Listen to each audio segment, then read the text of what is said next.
ఇచ్చినట్టు వీళ్ళే దేవుని కాపాడుతున్నట్టు బిల్డప్. నేను అనేదల్లా ఒకటే, ఇట్లాంటి చిల్లరగాళ్ళు ఎప్పుడు ఉంటారు. ఈ చిల్లరగాళ్ళను పట్టించుకోవాల్సిన పని లేదు. మన పని మనం చేసుకుంటూ ముందుకు పోదాం. ఈ చిల్లరగాళ్ళను, ఆ చిల్లర పార్టీని పట్టించుకోకుండా పని చేసుకుంటూ పోదాం. తప్పకుండా 10 ఏళ్ళు పనిచేసిన తర్వాత 10 ఏళ్ళు అరే మీకు శ్రీరాముడు చెప్పిండ తమ్మి రాలేమని. రామ మందిరము రాముడు అన్నప్పుడు అందరినీ గౌరవించే సంస్కృతి ఉండాలి. రాముడు మర్యాద పురుషుడు, అందరినీ ఒక లెక్క చూడమన్నాడు. రాముడు రాజధర్మం పాటించమన్నాడు.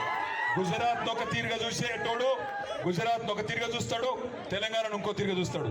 గుజరాత్కి ఏమో వేల కోట్ల రూపాయలు, లక్షల కోట్ల రూపాయలు, తెలంగాణకు బుడ్డ పైస ఇయ్యడు. ఒక మెడికల్ కాలేజ్ ఇయ్యడు, ఒక ఇంజనీరింగ్ కాలేజ్ ఇయ్యడు, ఒక స్కూల్ కట్టాడు, ఒక గుడికి కూడా తెలంగాణలో పైస ఇయ్యడు. కానీ ఓట్లు మాత్రం కావాలి. అందుకే ఆలోచించమని కోరుతా ఉన్నా, మిమ్మల్ని అందరినీ ప్రార్థిస్తా ఉన్నా.